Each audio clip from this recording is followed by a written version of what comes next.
Live from the City of Angels, it's time for the MMT evaluation of Bradley Cooper's third film. Is this thing on? Is it on? Yeah, it's on. It better be on. We're doing it live as always, directly from the Disney lot here in Burbank. Shout out to Searchlight, who let me see this early. This doesn't come out until December. I'm not going to ruin the film for you. I'm going to talk about it because I always like to do these moments after I get out because it's fresh. And I just react to what I just saw, and I think it works here at MMT. Thanks for being here. On this Tuesday, I've lost all track of what day it is. We've done so many streams lately. Why are you listening to Queen in the background? Well, when you see the film, you'll know. Okay? How about that? Everything ties in here on MMT. Let's get my out-of-theater quick tweet reaction, and then I'll get into what works, what doesn't work here, live as always. Bradley Cooper is 3 for 3 here with Is This Thing On? As you guys know, Star is Born, Maestro, and now this. This is a very Bombachian dramedy about rekindling your individual spark that kind of extinguishes, right? When you surrender to a relationship, you lose that personal identity. That's the theme here. We'll talk about it tonight live. Mature movie making that I think is going to be very successful with mainstream audiences when it comes out. I just hope we get more films like this. You know, it's just the kind of thing that we used to get a lot of and we don't get much. And I want to thank Searchlight.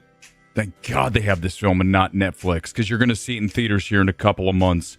Here's a taste of Is This Thing On this Tuesday night, and then we'll get into what works, what doesn't. Thanks for being here. Here it comes. This is about 1 minute. I'll give you a little look at this, and then we'll break it down live. MMTE is underway.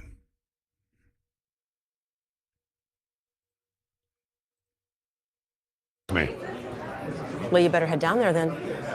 Where? Just straight behind you, down the stairs. Hey, what up, man? How you doing? Great. You see the light? Just get off, right? These straight women's experiences. There you go. Like, Just talk to him. Have fun.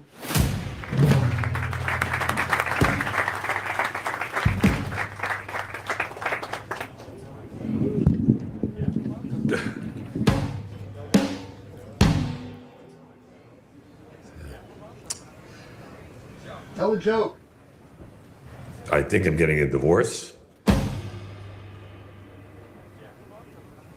What tipped me off was that I'm living in an apartment on my own. Yeah. And my wife and kids don't live there. That was probably the biggest clue. Not exactly sure what happened. Came home from work one day. Someone said, "Is this thing over?" Pretty sure it was her. Probably should have paid attention. That's what she meant about not paying attention.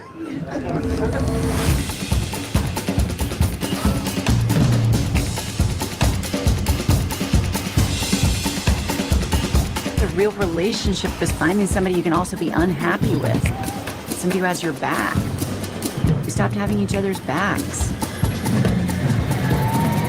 Get ready. Here we go. So what? You like to tell jokes? Well, I mean, I try. It's more like kind of funny stories from my life. And oh, honey, I had no idea your life was this bad. Yeah, what's funny about your life? This is why she threw you out. All right, let's do it here live as always. And what you see from the trailer, you have an idea, obviously, what this is about, right? Will Arnett is getting the divorce. Laura Dern, very Marriage Story-esque, not as nasty, okay? I think this is Bombachian, like I said off the top, but it's not as full of vitriol, I think, as that film. Remember those scenes that just were tough to sit through in Marriage Story? This film doesn't have any of that. It's more jovial, okay? And I think it goes to Will Arnett, who's perfectly cast here as this 50-something-year-old who has to reinvent himself, getting a divorce. He's in the finance world, and he kind of leads a boring life. So he needs to transform himself and make himself happy again, okay? And you know what's weird tonight about this stream is that I'm going to have to inject a lot of my life into this because I have lived this film, right? And whenever I do one of these streams and I have a reaction and they're live, I've got to be authentic and I cannot hold back. And when I watched this film, I saw so much of myself in it. And I think that is one of the reasons that it worked for me maybe more than some other people, because I'm hearing the reactions are mixed. I don't think you could ever say this is a bad film. It's not a perfect film. But when you watch a movie that you feel like you've lived, going through a divorce, dealing with kids, dealing with your ex, what becomes of that relationship? How do you rebuild your life? And I've talked about this before in my personal life. And this film hits, and it was kind of hard to watch at times for me. But I think because of Will Arnett, because of Bradley Cooper and his sensitive touch, I think here, being a guy who was in a relationship for a long time and then has the daughter, right? And that falls apart. He understands this too. And you can feel that when you watch. But it really does speak to the importance of you having something that gives you joy, that makes you feel alive. And Will Arnett's character just doesn't have that. And once he decides that he wants to go give stand-up comedy a try, because he doesn't want to pay the cover charge, so he says, I'll go down and do a bit. You see the beginning of that in the trailer we just saw. He then realizes, hey, I kind of like this tightrope walking thing and standing in front of a crowd and sink or swim. I mean, listen, I tell you guys this all the time. When I do one of these streams, I like doing them live because if I had recorded this right now, it's not the same because I know there's no safety net. I cannot all of a sudden just stop and say, let's start again. For better or worse, here at 10 of 10 on a Tuesday in October. But that's what we do. That's what I like to do. And once this channel has grown over the past 3 years, my God, it's comfortable for me. And you watch Will Arnett get more comfortable at stand-up. So yes, this is personal on so many levels for me. From divorce to reinventing yourself to recreating joy and passion. All of that's here. So this film speaks to me and did tonight very much so in that regard. Also want to point out that we've now seen Bradley Cooper display really impressive versatility. You start with Star is Born, then we move to Maestro, and now we get this film here tonight. Different films, all three of them, completely disparate, right? They're not the same thing over and over like we see directors do. I mean, Baumbach largely. And I think that that is a testament to the talent of Bradley Cooper as a director. And a lot of you aren't as high on Maestro as I was and still am. But when you watch this film, it's a total different directorial style than Star is Born or Maestro. And now we're doing more of this grounded and kinetic energy, New York City. And it's just refreshing to have a talent, Bradley Cooper, who's in the film and plays this eccentric actor version of himself. He's fun. There's a lot to like here. Now, a couple of nitpicky things that I would change here with the film without giving it away.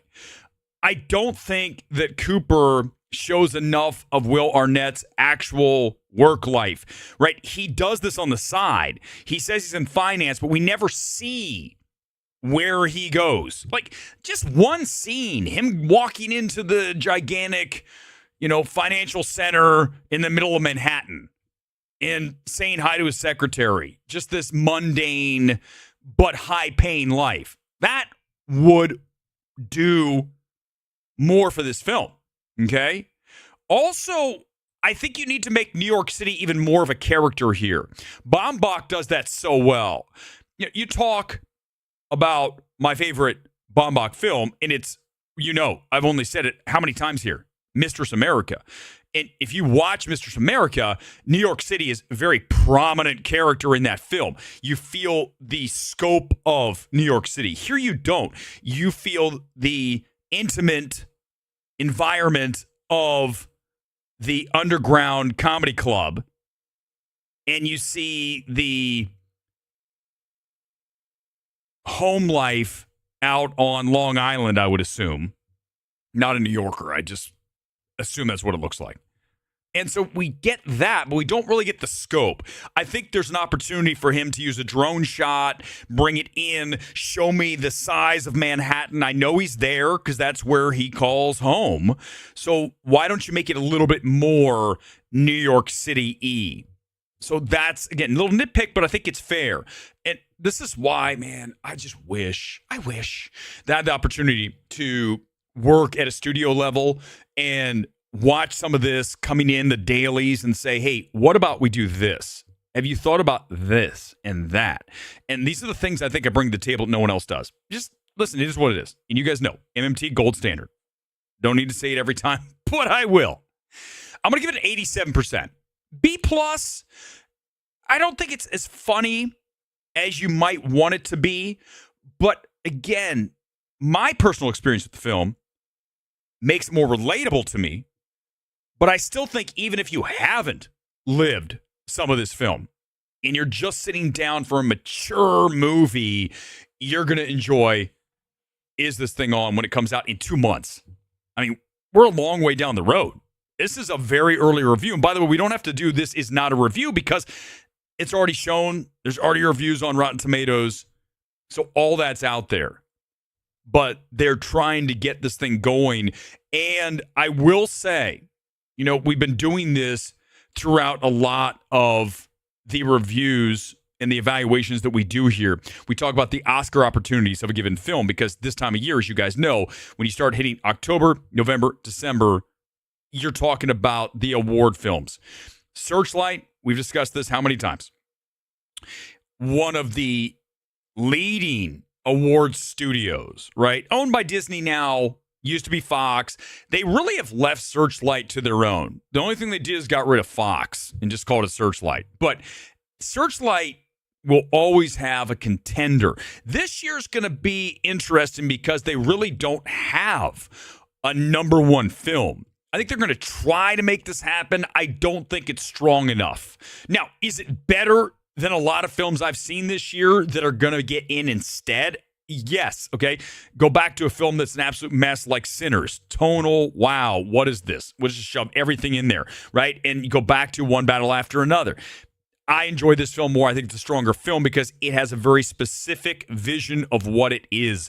And it's a very good version, I think, of what it's trying to be. Not a great or an elite version, but a very solid version. So that works.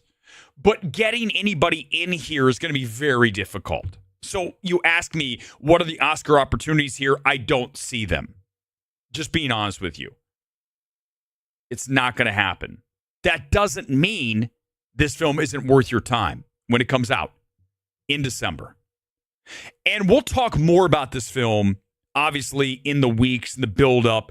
I don't want to get into too much here tonight because you do have a while until this comes out. So it's an early reaction / evaluation. Hopefully you enjoyed it. I'm going to leave it at that tonight because we've done so many streams lately. This is going to be a tight one here tonight. Still at 15 minutes.